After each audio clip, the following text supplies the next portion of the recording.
आज आपण करणार आहोत बाजरीचं सूप। लो फ्लेमवर कढई ठेवली आहे, त्यात पाव कप बाजरीचं पीठ टाकूया। पिठाचा कलर चेंज होईपर्यंत भाजायचा आहे। बाजरी उष्ण असल्यामुळे थंडीत हे सूप पिणं अतिशय हितकारक असतं। आपल्या इथे बाळंतिणीला हे सूप दिलं जातं। वेट लॉस करण्यासाठी ही एक उत्तम रेसिपी आहे। पीठ भाजून झालं आहे, बोलमध्ये काढून घेऊया। अर्धा कप पाणी टाकूया, मिक्स करूया।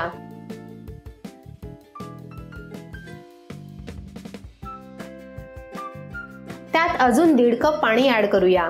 पाव कप पिठाला आपण 2 कप पाणी यूज केलं आहे। मीडियम फ्लेमवर कढई ठेवली आहे, त्यात अर्धा टेबलस्पून तेल टाकूया। तुम्ही तूप वापरू शकता। तेल गरम झालं आहे, त्यात पाव टीस्पून मोहरी टाकूया। मोहरी तडतडली की त्यात पाव टीस्पून जिरं, 10 ते 12 मेथी दाणे, 5 ते 6 कढीपत्त्याची पाने आणि 3 ठेचलेल्या लसणाच्या पाकळ्या टाकूया। लसूण किंचित लालसर होऊ देऊया। तुम्हाला हवं असेल तर तुम्ही मिरची आणि आलं टाकू शकता।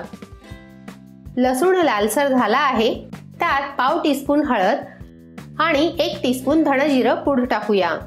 मिक्स करूया। गॅसची फ्लेम मीडियम वर करूया। बाजरीचं मिश्रण टाकूया।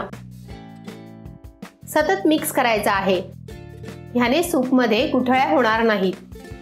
चवीनुसार मीठ ऍड करूया। गॅसची फ्लेम लोवर करून 3 मिनिटं बॉईल करूया। 3 मिनिटं झाली आहेत। सूप घट्ट झाला आहे। तुम्हाला सूप किती घट्ट किंवा पातळ हवं त्याप्रमाणे पाण्याचं प्रमाण कमी जास्त करू शकता। नेहमी गरम पाणीच ऍड करा। सूप तयार आहे। बोल मध्ये काढून घेऊया। तुम्हाला जर ही रेसिपी आवडली असेल तर व्हिडिओला लाईक, शेअर आणि चॅनलला सबस्क्राईब जरूर करा। ह्याप्रमाणे भाजलेले तीळ टाकूया। तीळ ऑप्शनल आहेत। सुपर हेल्दी बाजरीचं सूप रेडी आहे।